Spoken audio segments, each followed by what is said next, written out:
Hello and welcome to this talk. I am Sid Garza-Hillman of the Stanford Inn and Resort. The name of this talk is Sustainability of Running a Vegan Hotel. I am, a little introduction here, the Wellness Programs Director at the Stanford Inn. I also help oversee the restaurant, Ravens Restaurant, that is on the part of the resort, along with Jeff Stanford, who is the executive chef of that restaurant, Joan Stanford, who with Jeff Stanford owned the Stanford Inn and founded it. A lot more on that in a minute. But I wanted to thank Donna for bringing us on board with this talk, and we're really excited to present to everybody. If you're watching this recorded, I'm hoping that one of us is there to answer some questions after the talk is finished. So I will spoiler alert a little bit, and that is that this is a very weird place. The Stanford Inn is a very weird place. And the reason is because we are one of, if not the only, as far as we know at this point, the only 100% vegan resort in North America. If there's another one, we haven't heard about it yet, but for up until now, we think we're the only ones, and very few worldwide that are 100% vegan. There's some that are vegetarian with vegan options, et cetera, et cetera. There are some real challenges because of that. And the title of this talk, again, Sustainability of Running a Vegan Hotel, has a double meaning of sustainability, which is how to make decisions that are sustainable on an environmental front, but also the sustainability economically of running a vegan resort that doesn't appeal to just vegans. In fact, 95% or more of our guests are neither vegan nor vegetarian. More on that in a minute. So there's some real challenges here. The broader topic of this, and one talk that Jeff Stanford has done many times at different events, is the sustainable mindset. And that really comes into play with the way that Joan and Jeff Stanford founded this resort, which for me is an idea. The resort itself is an idea, and it's an approach and an ethic. And again, there's challenges to that. This is not an easy thing to do. And that's why I think, when people are even entertaining the idea of starting their own vegan business, it is something to prepare here because there's some challenges that are going to present. So again, more on that in a minute. So let's talk about first what the Stanford Inn does. Since 1985, sustainable with the gardens. However, Joan and Jeff purchased this little lodge at the time they bought it in 1980. It was called the Big River Lodge. It was then called the Stanford Inn. Luckily, their last names are Stanford because, dodge that bullet. But yeah, so coincidentally, Stanford Inn, I'm just joking. It is Stanford Inn because it's Joan and Jeff Stanford. They raised their families on this land. They had an idea and a vision of how they wanted to live their lives, essentially. And that is to be all part of one thing, which is to live and work in the same location, to raise a family here. They gave birth to both of their children here. They expanded this resort and actually created the resort. At the time they bought it, it was a very small, one kind of building. Since then, gardens, indoor pool, full wellness center, the Ravens Restaurant, all those things appeared after Joan and Jeff bought this land and really had a clear idea of what they wanted to create out of it. So the sustainability aspect of this resort is again, it's a mindset. It is a backdrop of, as Jeff and Joan both like to say, it wasn't like they started out saying, we are going to be sustainable in everything we do, but as things presented, decisions on the wood to use to build the building that I'm sitting in right now, which they built, cleaning products, toilet paper, more on that in a minute. We buy expensive bamboo toilet paper because it is the most sustainable thing to do. At every turn, we do the best that we can. Are we perfect? Absolutely not. And part of that is because we do want to, more on this later, to appeal to a broad spectrum of people. We are not here to preach to the choir, in a sense. In fact, we're not even here to preach. We are here to present.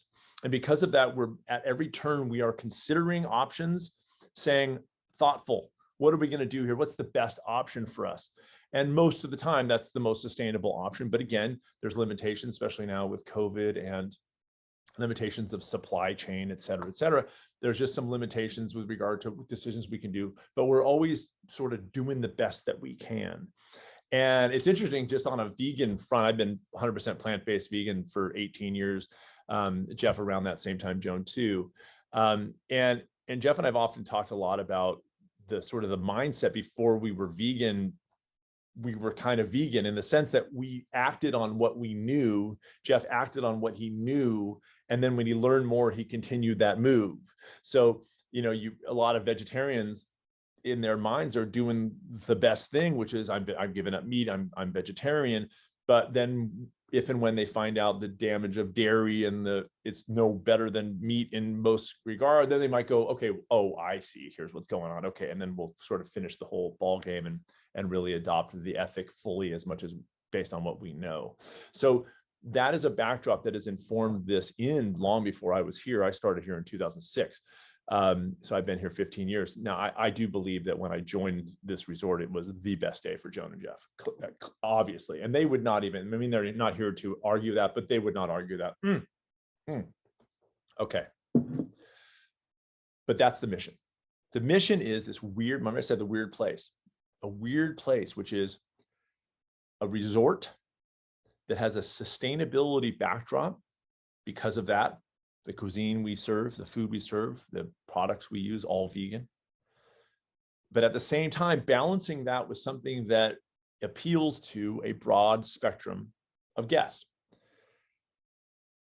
And again, kind of a spoiler, but that's how we keep this business sustainable. So we'll get to that. We'll talk about the gardens. Jeff and Joan decided to do more of a vegetable garden type of deal. We do edible flowers. Now we have a gardening program as part of Ecology Action in a neighboring town, Willits. We have one of their research gardens on our land called the Biointensive Research Garden. So Jeff and Joan house interns throughout the world. We have one from Nepal coming. We have one from Kenya coming in the next month, I think, or a month or two. But they've been all over. They learned this method of gardening. They go and teach it to their home countries and to their families and citizens. It's very cool. It is an incredibly sustainable way to garden, even achieves yields beyond traditional organic gardening. It is organic, but it's like organic on steroids, but without the steroids. So that's kind of that thing. That picture that you're looking at right now is a broad view of the gardens, and sort of with a hotel. So the idea is like, we've got this garden, we've got this sustainability, we've got this land-based thing. Oh, and also there's a hotel there too. So that it doesn't present to the guest that way, in my opinion. The guests come in, they see a resort, but I think in the mindset of Joan and Jeff as they created this place and really manifested it, if you want to get a little hippie, manifested their idea into this actual creation land. I mean, I've seen Jeff does presentations where he'll show old pictures of the lodge when they bought it. I mean, it's like a completely, brush everywhere, nothing manicured. We have this incredible landscaping. We choose plants that are appropriate for our time and our climate and everything else, temperature and all those kinds of things. And it creates this really, really beautiful atmosphere. Guests will often say, they will have experiences here. They will have in some ways life-altering, life-changing experiences. I've seen them walk up to Joan and Jeff and just they came for a vacation and it was like a thing. It's not that they walk out the door vegan every time, but they walk out the door thinking. A lot of them do. We are not heavy-handed in that regard. We don't walk in and go, "You got to be vegan," but I think because we're a little light on the hand there, and that definitely speaks to the sustainability of this. In terms of a sustainable business, being a little lighter on the hand there, a light touch in both environmentally, but also in the way that we communicate with guests, I think serves the mission very, very well. It's why I work here, by the way. This is not a job for me at all. This is a place that I can't imagine not working at because it stands for something. And if you think that that's all positive and flowers and roses and unicorns, you got another thing coming. When you stand for something and create a principled manifestation of what you believe and what you stand for, it sets you up for criticism. And it sets you up for harsh criticism sometimes. Now, I'm not going to paint this as all negative. Most of our guests love what we do, but we get nailed. One of my all-time favorite reviews, negative review, was that we didn't have options for non-vegans. And I thought, well, that's every other place. Literally almost every other place has options for non-vegans. We're the only ones. You've seen our recipe, you've seen our restaurant, you've seen our menu online. It's there. And then we get nailed for not having an option. And I likened it to walking into an Italian restaurant and getting mad that they don't have any Mexican food options. It's kind of what we do. Now, by the way, on our menu, we've had and have Korean and Brazilian and Kansas barbecue, and we've had Italian and Japanese and every other kind of food that you can imagine, and Mexican cuisine, everything else. So it's a very varied menu and things like that. Again, more on that as I wrap this up, because you're going to see how this all kind of ties up together to be, in general, what we're doing here and why we do what we do. So there's a picture of our hotel. Every room has a private deck. Every room has either a fireplace or a wood burning stove, a refrigerator, microwave. Some of the, amenities are very, very standard. We have coffee makers and things like that. I head up the retreats that we do here, the wellness retreats. And one time we were doing a retreat, and this kind of just is funny in the way that people have perceptions of a vegan resort. But anyway, they called ahead to find out two things. One, is there shampoo? Two, are there coffee makers? Because in their minds, they were coming for a vegan retreat. They weren't vegan, which is awesome, because again, we like to kind of introduce people to these new kinds of things. But in their minds, they have very preconceived ideas about what vegan means. Yurt, no coffee, and no shampoo, obviously. And there's not a knock on any of the more new agey kinds of outfits. That's just not what we're doing here. We have in many ways, a very mainstream kind of way of doing business, kind of. And again, that's why it's a weird place. It's very hard to define this place. And that's a plus and a minus, because sometimes we go, what do you do? And it's like, well, I can't do that in an elevator pitch. I can say that it is a resort that appeals to everybody. We have a full bar, we have awesome food, we have an indoor pool, we have canoeing and biking and wellness classes and all sorts of cool stuff. But also it's the sustainability. We have a garden, organic garden, and we have this is why we serve the food we serve and all those kinds of things too. So again, it's the marriage of those kinds of things. What we do, offer one of the few plant-based organic fine dining experiences in North America. That is true. So we, again, in the food realm, even kind of interesting way. I just taught a cooking class this morning, actually. And we, even though 95% or more of our guests are not vegan or vegetarian, even when we get vegans in here, they often aren't necessarily versed or doing the way that we do. And so when I do a cooking class for a vegan, in fact, the woman today, she said, I don't know why I took this class. I've been cooking vegan for years. And yet within 10 minutes, she goes, I've already learned something. So just because something's vegan, all that means, as you know, hopefully, if you're watching this, is that it means no animal products, but it doesn't speak to what you do.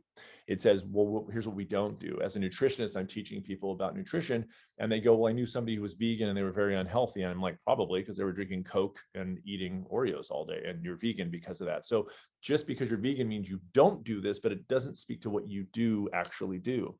And that goes for the cuisine that we serve. We are almost entirely whole plants. And we are working more every day to minimize the use of anything refined. That goes for oils that we have almost entirely removed from our menu. We just changed over a creamy balsamic Dijon vinaigrette that had oil in it. It was one of the last holdouts of oil, including recipes.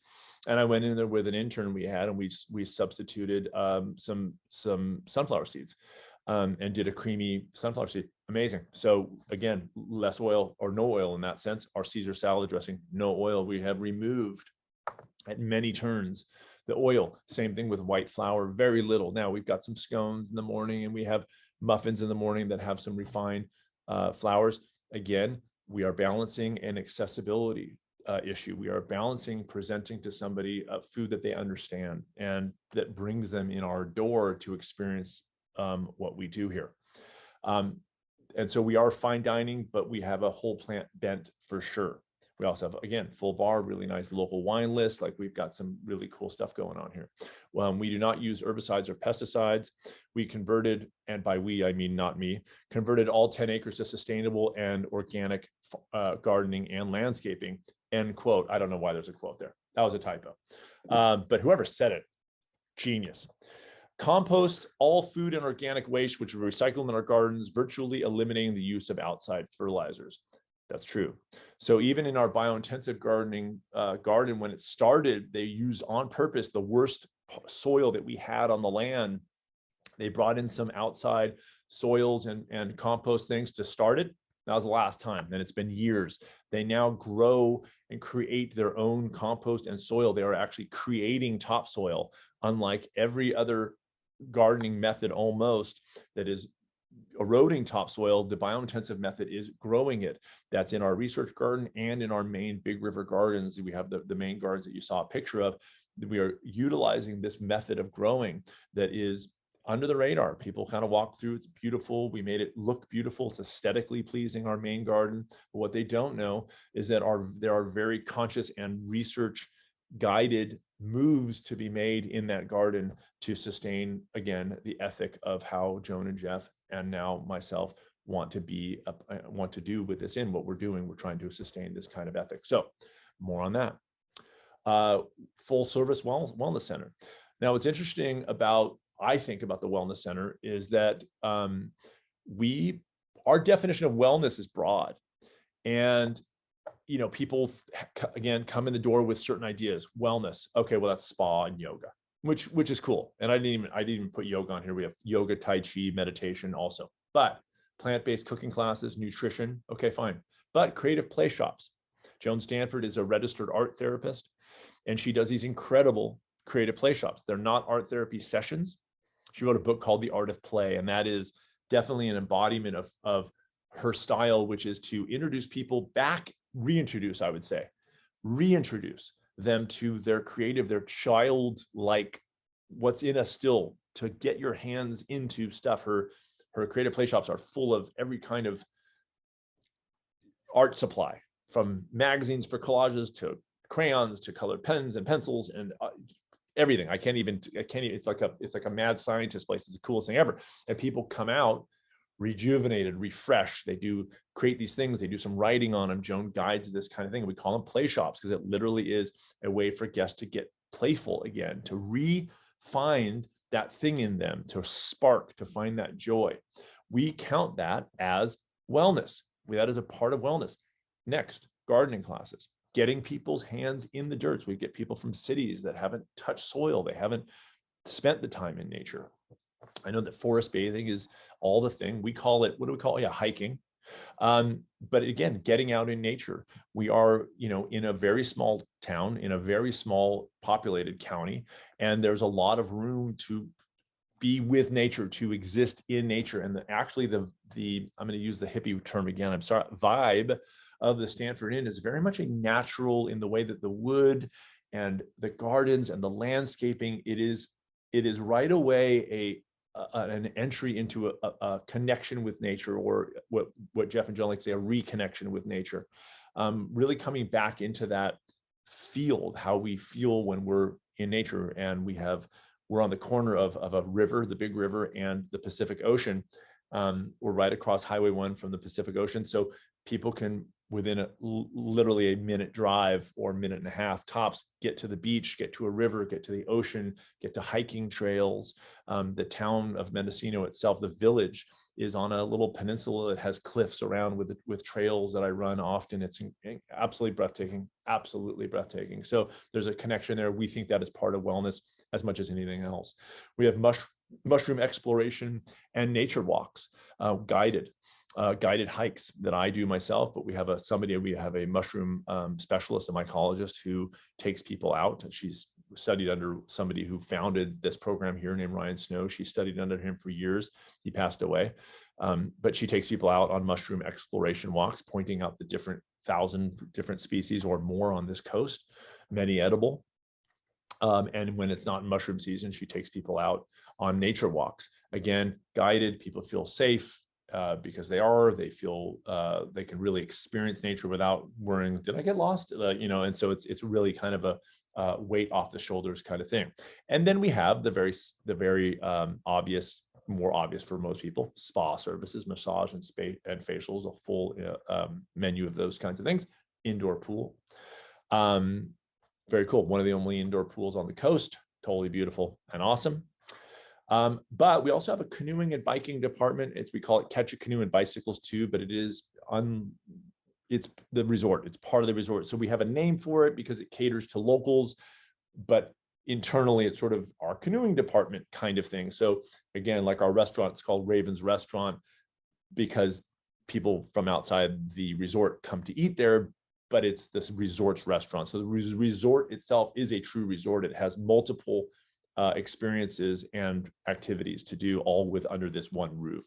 So we provide, again, kayaks, traditional canoes. Now, traditional canoes, the picture that you're seeing there is a redwood, old growth, reclaimed, not, they're not plowing down forests here, but made specifically for us. And there's nothing like them anywhere. And they are very cool. You can't tip them.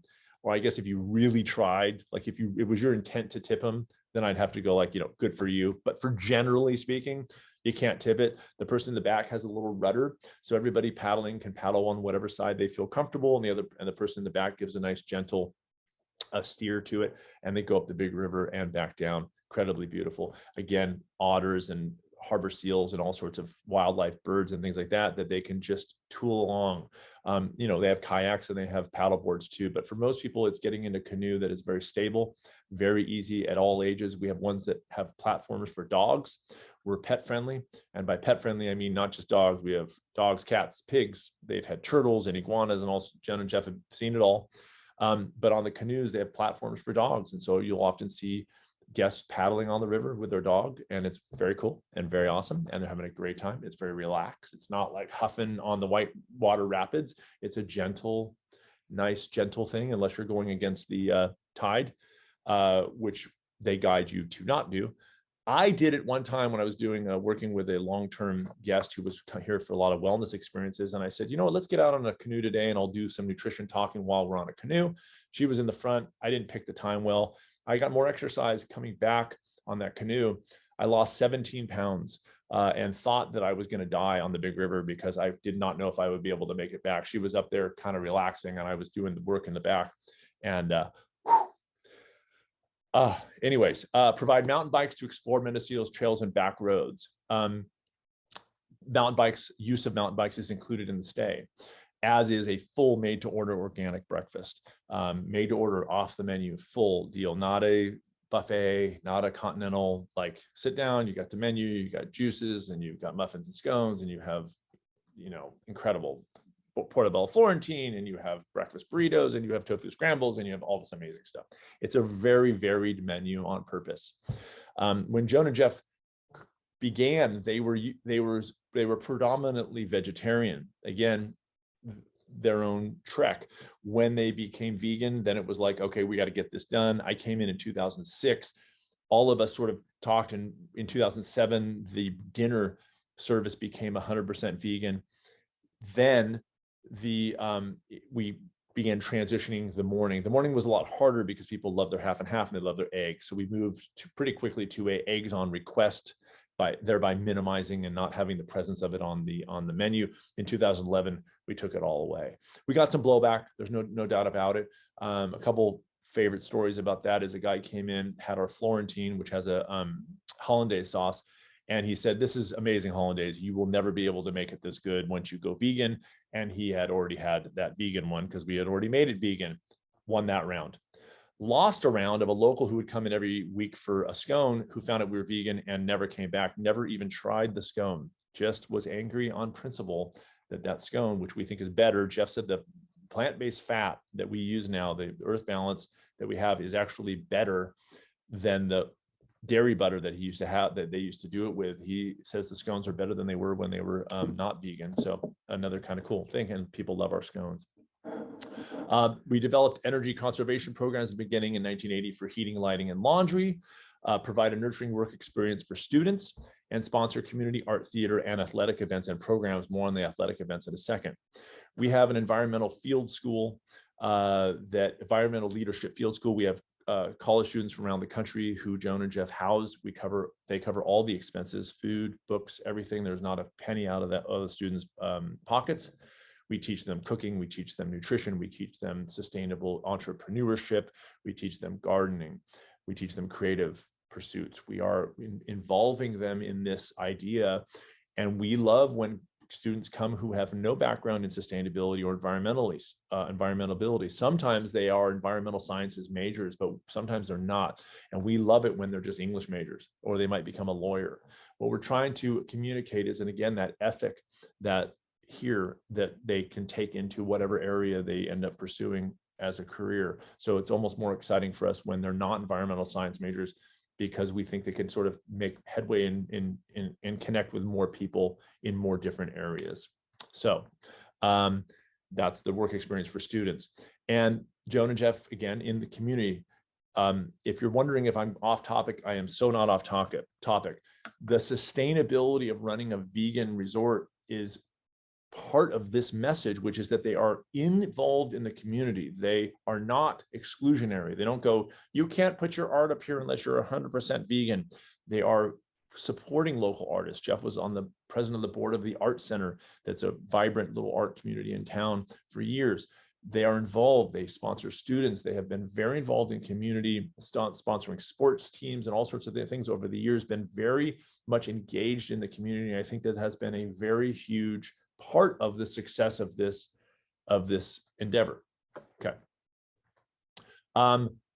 More on this. Use all green cleaning supplies. Again, here's the background. What are we going to use? What's the best thing we got? What's the most sustainable? Here we go. Diesel powered trucks fueled with locally produced biodiesel. Our trucks are biodiesel. Now we will be moving pretty soon into electric, I would imagine. Again, toilet paper. I mentioned it before. Sorry, I got to go there. Got to go scatological on this one. You know, what are you going to do? Most toilet paper is made from spruce trees, harvested at a rate of 110 million a year. And we went, what's the best thing we could do? For a while, we were going to Costco and buying the recycled thing there, but then we found bamboo, Bim Bamboo, I think it's called. And we buy. Is it expensive? Yes. So, you know, sometimes we get nailed, your food is expensive. I'm like, our food is organic. And they are comparing us to even another vegan restaurant that doesn't have organic, whose food costs are a fraction of what our food costs are. Things cost money when you do things right. I wish it weren't that way. I wish subsidies didn't work the way that they do in this country. However, if we're going to do it, we either cheap out and give somebody substandard quality cuisine, or we say, here's what it takes to pay our employees well and to provide you with the highest quality ingredients that we can. So we created maps of trails for visitors to help assure they have a quality experience at the coast. When you check in, we have a trail map. We do guided hikes too, but we go, here you go. And there's all these amazing trails for bikes, for hiking, for running. I'm a trail runner. And we create jobs that are meaningful. I'm a living embodiment of what that's like. I'm 53. I've worked in a variety of different places. Having something that has substance to it is huge for me. This is not a show up and go, chink, chink, you know, clock in the morning and clock out at night. I own it here. This place is an incredible place to work. And it's, I think that for most employees, not all, but for most employees we have, there is a sense that we're doing something bigger than just showing up to work on a given day. There's a bigger challenge at hand. There's a bigger point to what we do. And that is that, especially as the environment is being degraded, more and more, being part of a business that's trying to do things as sustainably as possible, I think it makes people feel good. All of our employees know what we do and why we do it. There's no hiding that. They're very clear about that. Jeff and Joan, I teach new staff nutrition classes, cooking classes. I'm a breathing instructor that for free. We try to have employees be enrolled as much as possible. Some just show up, I got it. But for many others, they're introduced to this thing, and I think it's kind of cool to show up to something that has a purpose to it, which I think is really, really great. The last of what we do is this Mendocino Coast 50K. The Stanford Inn and Resort is the only founding sponsor of one of 2 all-vegan trail ultra runs in the U.S. And I directed this race. So I came to Joan and Jeff in 2015, having run a few ultra marathons myself already, 2 at that point, and said, hey, I've been running on these trails, and this is insane how beautiful this place is. I kind of want to launch the first ultra marathon in Mendocino County. Can you help me? And they said yes.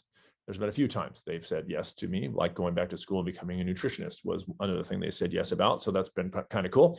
And so I launched this race in 2016. I had to cancel it 2 years in a row for COVID, but this coming April will be its 5th year. It sells out every year. It again is one of only 2 all vegan trail ultra marathons in the US.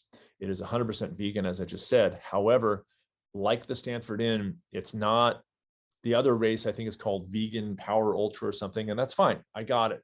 But what we are trying to do here in this race is an offshoot of the Stanford Inn and of my own personal ethic, which is to try to create something that is accessible to everybody that just happens to be vegan. And this is what I think is super cool. I have runners from 18 states, the UK, Japan, Australia, people coming into this little town to run this race, not because it's vegan. They dig it sometimes, maybe 2 of them, but they like it because it is an experience that they are connecting to. They understand the experience of it. It's not weird. It's not esoteric. It's something that is accessible to them, and they want to go do it. The fact that it's vegan for some people is a bonus. For other people, it's sort of neither here nor there. Now, as founding sponsors, one of the very cool things that they do, I crafted this race basically as the race that I would want to run myself. So it's all the things. I don't start it too early because I want to sleep a little longer. Literally things like that. But Raven's Restaurant provides food for the race, not just for the runners. And this is where it gets kind of cool. Many runs, you have your number and they check off your number and you go get the food. Stanford Inn, Raven's Restaurant brings over food. We feed everybody. You show up to watch the race. You can eat burrito bars and lasagna, all this cool stuff. So again, it's creating a situation that is inviting people into the fold. And this is another thing that the Stanford Inn is very involved in terms of their Joan and Jeff's ethic of being involved and supporting things that have a purpose. Okay. Here's the big picture. The big picture, and like I said before, is that 95% of our guests are neither vegan nor vegetarian. The big picture is that it's a gentle and compassionate way to introduce people to a gentle and compassionate way. And what I mean by that is hopefully pretty self-explanatory, that what we're doing here is to understand that we aren't trying to cater only to vegans. We don't have to check your vegan card when you get in the door. And I think there might be a vegan card. I don't have one, but if there is, I'd like to get one. We are inviting people into the fold. We want the food to be great and awesome, not vegan food. We want it to be something that people go, oh, breakfast burrito. I've had one of those. Yeah, I had one that wasn't vegan, but this is a breakfast burrito and it tastes incredible. We are not a health food restaurant. We have healthy food, but it's not really our mission. Again, I have to talk about food because obviously when you're talking about vegan, I believe it's a philosophy and an ethic, but it is manifested in the food choices that we serve here, but also that vegans choose to eat.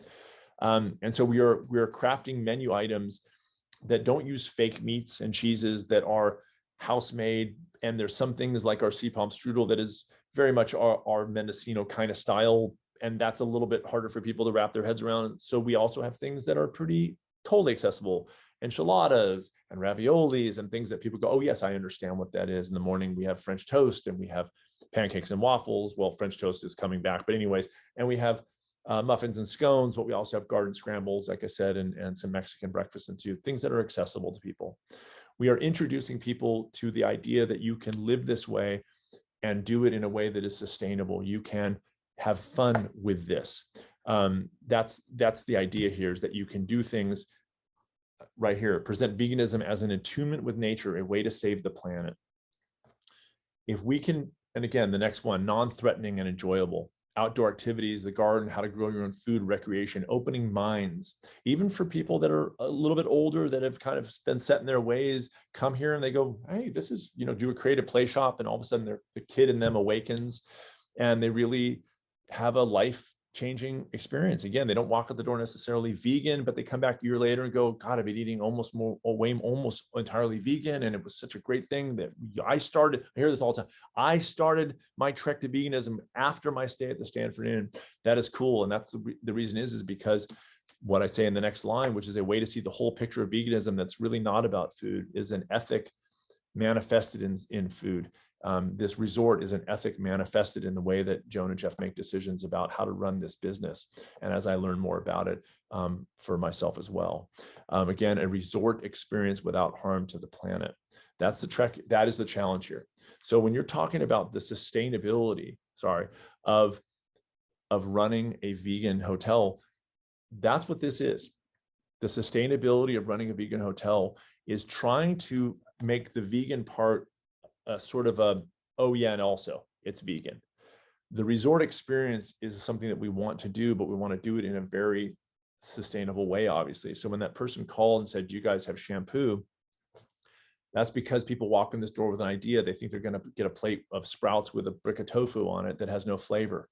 We do use things like salt. We don't overuse it, but we want to make sure that people are coming from more traditional standard American diet kinds of things where they're having Mexican food that has cheese baked on top of it, that when they come here, the food doesn't taste bland to them because they're calibrated so high.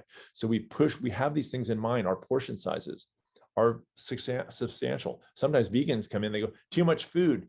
And I go, yeah, but 95% of our guests aren't vegan and they think they're not going to get enough food to eat when they walk in our door.